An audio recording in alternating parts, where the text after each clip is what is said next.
नमस्कार दोस्तों, स्वागत है आप सभी का आज एक बार फिर से आपके अपने चैनल लर्निंग एम्पायर पर मेरे यानी अनु के साथ। And we are talking about the physical features of India. So इस सेशन में दोस्तों हम बात करेंगे द कोस्टल प्लेन्स की। So without any further delay let's start. और हम बात करेंगे दोस्तों बिल्कुल स्टार्टिंग से द कोस्टल प्लेन्स। तो ये एक स्ट्रेच है नैरो कोस्टल स्ट्रिप्स का। Know what is this coastal और प्लेन्स? तो कोस्टल मतलब कोस्ट मतलब तट, और तट पे पड़ने वाले मैदान उनको बोला जाता है तटीय मैदान। तो कोस्ट का मतलब होता है तट और प्लेन्स का मतलब होता है मैदान।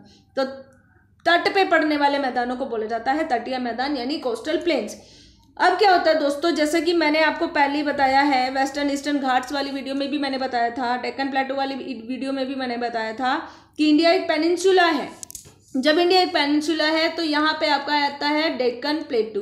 डेक्कन प्लेटू के बिल्कुल ईस्ट में आपका आएगा यहाँ पे ईस्टर्न घाट्स, और वेस्ट में आपका आएगा western Ghats.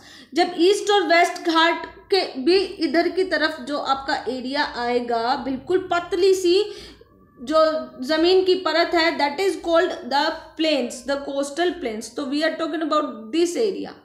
Which area? We are talking about this area, और इसको बोला जाता है कोस्टल प्लेन्स। आगे हम इनको मैप में बहुत अच्छे से समझेंगे। तो क्या होता है दोस्तों, ये है हमारा इंडिया, और ये आपके ईस्ट में पड़ता है बे ऑफ बंगाल, और वेस्ट में पड़ता है आपके अरेबियन सी। तो अरेबियन सी के यानी कि वेस्ट में पड़ते हैं हमारे वेस्टर्न कोस्ट, और वेस्टर्न कोस्ट जो है अरेबियन सी के पैरेलल में चलते हैं। और ईस्ट में पड़ता है हमारा ईस्टर्न कोस्ट, और ईस्टर्न कोस्ट जो है हमारे बे ऑफ बंगाल के पैरेलल में चलते हैं। ठीक है। दूसरी बात आपको ये समझनी है दोस्तों कि जैसे ये पहाड़ है, तो पहाड़ के खत्म होते ही आपको यहाँ समुद्र तो दिखेगा नहीं। ठीक है, यहाँ पे क्या दिखेगा आपको? अब ये पहाड़ है, पहाड़ के खत्म होते ही यहाँ समुद्र नहीं आएगा, तो क्या आएगा? यहाँ पे आएगा आपका छोटा सा प्लेन एरिया। कौन सा एरिया? छोटा सा प्लेन एरिया आएगा, छोटी सी जमीन की परत आएगी। दैट उसी परत के खत्म होते ही आपका आएगा सी। तो यानी कि ये है आपका सी, ये है आपका प्लेन एरिया। ठीक है, और यह आता है आपका माउंटेन। तो जब माउंटेन और सी के बीच में जमीन की जो पतली परत है, जिसको मैंने प्लेन बोला है, उसी के बारे में आज हम बात करेंगे। यही है हमारा कोस्टल प्लेन। ठीक है, तो अब इसके बारे में बात करते हैं। तो वेस्ट में पड़ेगा, वेस्टर्न घाट्स की तरफ पड़ेगा, तो वो अरेबियन सी के पैरेलल में पड़ेगा। ईस्टर्न घाट में पड़ेगा तो बे ऑफ बंगाल के पैरेलल में पड़ेगा, as we have already discussed, और we will discuss it further in further slides. इसको 5 सेक्शन में डिवाइड किया जा सकता है। कोंकण जो मुंबई से गोवा में है, जिसको नॉर्दर्न पार्ट बोला जाता है। फिर है कन्नड़ प्लेन जो सेंट्रल पार्ट में पड़ता है। फिर है मालाबार प्लेन जो कि आपका है सदर्न पार्ट में बनता है। फिर नर्दर्न सिरकार, अगेन ये नर्दर्न पार्ट में पड़ेगा, और कोरोमंडल कोस्ट भी आपका सदर्न पार्ट में पड़ेगा। तो इनको भी हम अलग से डिटेल में देखेंगे। So without any further delay इसके बारे में आगे और बात करते हैं। तो ये आपका है तटीय मैदान। ठीक है, आगे इसके बारे में बात करते हैं दोस्तों। सबसे पहले आता है हमारा वेस्ट कोस्ट। तो मैंने जैसे आपको बताया था कि हम बात कर रहे हैं द वेस्टर्न घाट्स और द अरेबियन सी के बीच के एरिया की। तो इधर आपका पड़ जाता है वेस्टर्न घाट, यहाँ पे आपका आता है ये है आपका अरेबियन सी, और इनके बीच में जो एरिया पड़ रहा है ना, जिसको आप डार्क में देख रहे हैं, that is what our coastal plains. और ये कोस्टल प्लेन गुजरात तक भी जा रहे हैं ऐसे। ठीक है, आपको दिखाई दे रहा होगा। तो ये इसी एरिया की हम लोग बात कर रहे हैं।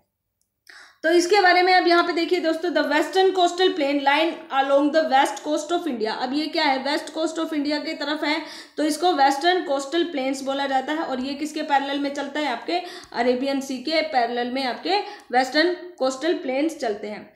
इन प्लेन्स में क्या होता है दोस्तों, हाई रेनफॉल ये रिसीव करते हैं। क्योंकि जैसा मैंने वेस्टर्न और ईस्टर्न घाट वाली वीडियो में भी बताया है कि जब हवाएं जो है इधर से आती है, वेस्टर्न डिस्टर्बेंस होता है, तो ये पानी को उठा लेती है अरेबियन सी से। जब ये अरेबियन सी से पानी को उठाती है तो इसी एरिया में सारी रेनफॉल कर देती है, जिससे क्या होता है? ओरोग्राफिक रेनफॉल होती है। Now what is this orographic rainfall? अगर आपको नहीं पता है तो मैं ऑलरेडी इसको वेस्टर्न और ईस्टर्न घाट वाली वीडियो में अच्छे से डिस्कस कर चुकी हूँ। यहाँ पे मैं दोबारा नहीं बताऊंगी। अगर आपको देखना है तो आप हमारी वो वाली वीडियो जाके देख सकते हैं। तो जो वेस्टर्न घाट वाला एरिया, वेस्टर्न प्लेन्स वाला एरिया है, वहाँ पे हाई रेनफॉल आती है, और हाई रेनफॉल आती है और यहाँ पे क्या होता है? एस्चुरीज बनाती है रिवर्स। तो एस्चुरीज क्या होता है दोस्तों? एक तो होता है डेल्टा, दूसरा होता है एस्चुरी। सबसे पहले देखते हैं डेल्टा क्या होता है। तो जैसे ये रिवर है, ये रिवर जब यहाँ इसका ओरिजिन है, ठीक है, यहाँ से ये ओरिजिन हो रही है इस पॉइंट से। तो जब ये रिवर ये सी में मिलेगी जाके तो क्या होगा, जाते जाते ये कई चैनल्स में डिवाइड हो जाएगी, है ना, हो जाती है कई चैनल्स में डिवाइड, जिसमें बीच बीच में पानी होता है और जहाँ पे पानी नहीं होता वहाँ पे ज़मीन होती है। तो जो ज़मीन वाला एरिया होता है उसको बोलते हैं डेल्टा। और क्योंकि ये ज़मीन है, रिवर से चारों तरफ से घिरा हुआ होता है, तो यहाँ पे कैसी सोइल आपको मिलेगी, इस वाले एरिया में आपको मिलेगी एलुवियल सोइल। कैसी सोइल, एलुवियल सोइल। और alluvial soil most fertile soil मानी जाती है, ठीक है। तो ये होता है आपका डेल्टा। डेल्टा क्या होता है कि एक रिवर का कई सारे चैनल्स में डिवाइड होना इज कॉल्ड डेल्टा। अब ये तो हम डेल्टा के बारे में जान लिया ना, व्हाट इज दिस एस्चुरीज। अब क्या होता है दोस्तों, जब रिवर्स जाती है ना तो डेल्टा बनाने के लिए उनको बहुत ज़्यादा टाइम चाहिए होता है, बहुत ज़्यादा लैंड चाहिए होती है। अगर उनको वो ज़मीन नहीं मिल पाती तो वो बनाती है एस्चुरीज। इसमें क्या होता है दोस्तों कि नदी ऐसे जाती है, ठीक है, और यहाँ पे समुद्र आ जाएगा, तो नदी को फैलने का टाइम नहीं मिलता है। नदी जैसे जैसे बहती रहती है उसी शेप में, उसी आकार में वो समुद्र में मिल जाती है। तो इसको बोला जाता है दोस्तों एस्चुरीज, कि नदी चैनल्स नहीं बनाती है, नहीं कोई चैनल नहीं बनेगा, बल्कि नदी का जो मेन बहाव है जहाँ से, वही बहाव जाके समुद्र में मिल जाएगा, उससे बनता है हमारा एस्चुरीज। और दो नदियाँ जो एस्चुरी बनाती है, एक है नर्मदा और एक है तापी। क्यों, क्योंकि नर्मदा और तापी दोनों ही महाराष्ट्र से ओरिजिनेट होती है और गुजरात से निकलते हुए, और ये वे ऑफ अरेबियन सी में मिल जाती है। यहाँ पे इनको एस्चुरी बनाने का ही मौका मिलता है, डेल्टा बनाने का मौका नहीं मिलता है। अब यहाँ पे क्या होता है दोस्तों, वेस्टर्न कोस्ट में आपके लेस राइस प्रोडक्शन होता है। अब अगर आपने मेरी नदर्न इंडियन प्लेन्स वाली वीडियो देखी होगी तो आपको पता होगा राइस को प्रोड्यूस करने के लिए बहुत ज़्यादा पानी की ज़रूरत होती है, और पानी वहाँ पे ज़्यादा होता है जहाँ पे रेनफॉल ज़्यादा होती है, ठीक है। तो इस एरिया में वेस्ट कोस्ट में रेनफॉल तो बहुत ज़्यादा हो रही है, तो यहाँ पे राइस का प्रोडक्शन कम क्यों है। राइस का प्रोडक्शन इसलिए कम होता है दोस्तों क्योंकि यहाँ पे आपको कैसी मिट्टी मिलेगी, कोर्स ग्रेन्ड सॉइल मिलेगी, यानी कि ऐसी मिट्टी मिलेगी जहाँ पे मोटे अनाजों का अच्छे से कल्टीवेशन किया जा सकता है। तो यहाँ पे मोटे अनाज के लिए अच्छी मिट्टी है, ना कि आपके राइस के प्रोडक्शन के लिए है। यानी कि राइस कहाँ पे मिलेगी आपको, एलुवियल सोइल में। अगेन एलुवियल सोइल आपको यहाँ तो मिलेगी नहीं क्योंकि यहाँ पे डेल्टा नहीं बन रहा है। तो जब डेल्टा बनेगा, डेल्टा वाले एरिया में मिलती है हमें एलुवियल सोइल, और उसी में हमारा होता है राइस का प्रोडक्शन ज़्यादा। तो वेस्ट कोस्ट में तो डेल्टा बनता नहीं, वेस्ट कोस्ट से तो सारी नदियाँ निकलती हैं, ठीक है। तो इसलिए वेस्ट में जो है हमारा राइस का प्रोडक्शन कम होता है। आई होप आपको इतना समझ में आया होगा। अब आगे अगर हम बात करें इसके फर्दर डिवीजन की, तो 3 भागों में ये बटा हुआ है। कोंकणी कोस्ट जो मुंबई से गोवा में है, तो मुंबई से गोवा यानी महाराष्ट्र गोवा यहाँ पे पड़ता है, तो ये है कोंकणी कोस्ट, ठीक है। उसके बाद आता है कन्नड़ प्लेन जो कर्नाटका में आपको पड़ता है, तो ये है आपका कर्नाटका, यहाँ पे आपको पड़ेगा कन्नड़ प्लेन, ठीक है। और लास्ट में आता है आपका केरला, तो ये है आपका छोटा सा केरला, केरला में पड़ेगा आपको मालाबार कोस्ट। दोस्तों मैंने आपको पहले भी बताया था इंडिया मैप पजल, ये एक बहुत अच्छी मैप है। इसके थ्रू आप इंडिया के सारे स्टेट्स को बहुत इजीली याद कर सकते हो। ट्रस्ट मी, 1 हफ्ते के अंदर आपको इंडिया का पूरा मैप याद हो जाएगा और आपको पता भी नहीं चलेगा। तो मैं आपको बिल्कुल बोलना चाहूँगी कि इंडिया मैप पजल को आप अभी जाके प्ले स्टोर से डाउनलोड कर ले, बहुत अच्छा ऐप है ये, ठीक है। तो उसी से आपको इंडिया के स्टेट्स और इंडिया का मैप के बारे में जानकारी हो जाएगी। तो फिलहाल वापस आते हैं अपनी वीडियो पे, तो हम बात करें तो वेस्ट कोस्ट की। तो मालाबार कोस्ट केरला में पड़ता है, यहाँ तक हमारा हो गया दोस्तों वेस्ट कोस्ट। अब अगर हम बात करें ईस्ट कोस्ट की, तो ईस्टर्न कोस्ट जो है हमारा कहाँ पड़ता है, ईस्टर्न साइड ऑफ इंडिया में पड़ता है, ठीक है। और यहाँ पे बे ऑफ बंगाल है, तो बे ऑफ बंगाल के पैरेलल में आपका ईस्टर्न कोस्ट पड़ेगा, ठीक है। तो वही यहाँ पे लिखा हुआ है eastern coast plain lies along the east coast of India, यानी ईस्ट के कोस्ट की तरफ है, तो ईस्टर्न कोस्ट वहाँ पे पड़ेगा, बे ऑफ बंगाल के पैरेलल में पड़ता है। और नेक्स्ट क्या है कि ये लेस रेनफॉल रिसीव करता है because of the orographic rainfall. India में ओरोग्राफिक रेनफॉल होता है, इस वजह से ईस्टर्न कोस्ट में जो है लेस रेनफॉल रिसीव होती है। तो फिर भी यहाँ पे क्या है दोस्तों कि लार्ज रिवर्स हैं, जो कि मैं बता सकती हूँ आपको, महानदी है, फिर आता है आपका गोदावरी, फिर कृष्णा, फिर कावेरी। तो ये 4 नदियां हैं, ये चारों नदियां जो है ईस्टर्न कोस्ट में मेनली बहती है और ये चारों नदियां जो है आपका डेल्टा बनाती है।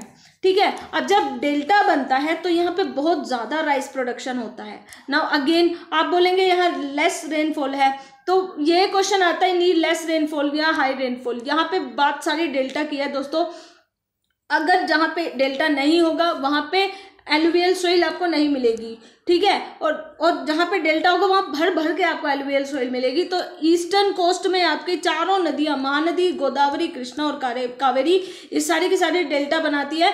तो यहाँ पे आपको कौन सी सोइल मिलेगी? यहाँ पे आपको एलुवियल सोइल मिलेगी। ठीक है, तो जब एलुवियल सोइल मिलेगी यानी कि जलोढ़ मिट्टी मिलेगी, तो जलोढ़ मिट्टी से जो चावल का प्रोडक्शन है बहुत ज़्यादा हाई होता है। तो इसलिए ईस्टर्न कोस्ट जो है चावलों के प्रोडक्शन के लिए बेस्ट माना जाता है, जबकि वेस्टर्न कोस्ट नहीं माना जाता। ईस्टर्न कोस्ट में जैसे मैंने बताया फर्टाइल एलुवियल सोइल है। और now why it is alluvial soil? Because of the major deltas जो कि ये नदियां बनाती है। ठीक है, तो सब कुछ नदी के नदी के ऊपर डिपेंड करता है। तो इसमें 2 सेक्शंस आते हैं, नदन सिरकार और कोरोमेंडल कोस्ट। अब मैंने आपको बताया था कि इधर भी नदर्न है और इधर भी नदर्न है, तो नदन सिरकार कहाँ पड़ेगा आपका? इधर ओडिशा की तरफ आपका नदन सिरकार पड़ेगा और कोरोमंडल कोस्ट आपका पड़ेगा तमिलनाडु की साइड, तो कोरोमंडल कोस्ट। ठीक है, तो आई होप दोस्तों आपको इनकी लोकेशन भी अब समझ में आई होगी। Again India map puzzle please go and download. ठीक है, बहुत इंपॉर्टेंट एप्लीकेशन है वो। तो अब मैं आपको बताती हूँ, इस फोटो में देखिए दोस्तों एस्चुरीज और डेल्टा। डेल्टा क्या है दोस्तों? जब नदियों को प्रॉपर टाइम मिलता है, प्रॉपर उनको जगह मिलती है, तो वो इस तरीके से कई सारे चैनल्स में डिवाइड हो जाती है, as you can see here. तो कई सारे चैनल्स में नदियां डिवाइड हो गई है। अब जब नदियां डिवाइड हो जाती है तो ये क्या है? ये डेल्टा है। और इनके बीच में जो चैनल है, चैनल्स के बीच में जो ज़मीन है वो है हमारा डेल्टा। ठीक है, ये बहुत ज़्यादा फर्टाइल लैंड होती है। ठीक है, तो ये है डेल्टा जो कि ईस्ट कोस्ट में बनता है। जबकि अगर हम एस्चुरीज की बात करें तो एस्चुरीज में नदियों को प्रॉपर जगह नहीं मिल पाती, तो जिस मेन फ्लो में वो बह रही होती है उसी फ्लो में जाके वो समुद्र में मिल जाती है। तो इसको कहते हैं एस्चुरीज यानी खाड़ियाँ। तो आई होप दोस्तों आपको डेल्टा और एस्चुरीज के बीच में अब अच्छे से फर्क समझ में आ गया होगा। अगेन देखिए, डेल्टा में क्या होता है कि नदियाँ जो है पूरी की पूरी कई चैनल्स में डिवाइड हो जाती है, लेकिन एस्चुरीज में नदियों को प्रॉपर चैनल्स में डिवाइड होने का मौका ही नहीं मिल पाता। तो मेन जो उसका बहाव है उसी बहाव में जाके वो समुद्र में मिल जाती है।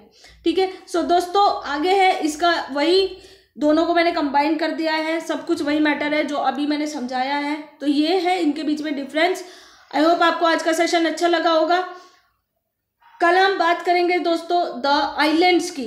तो till then to be continue tomorrow. Stay home, stay safe, God bless you all. और अगर चैनल अच्छा लगा हो तो सब्सक्राइब करना ना भूलें and hit the bell icon for more updates. Most importantly जय हिंद।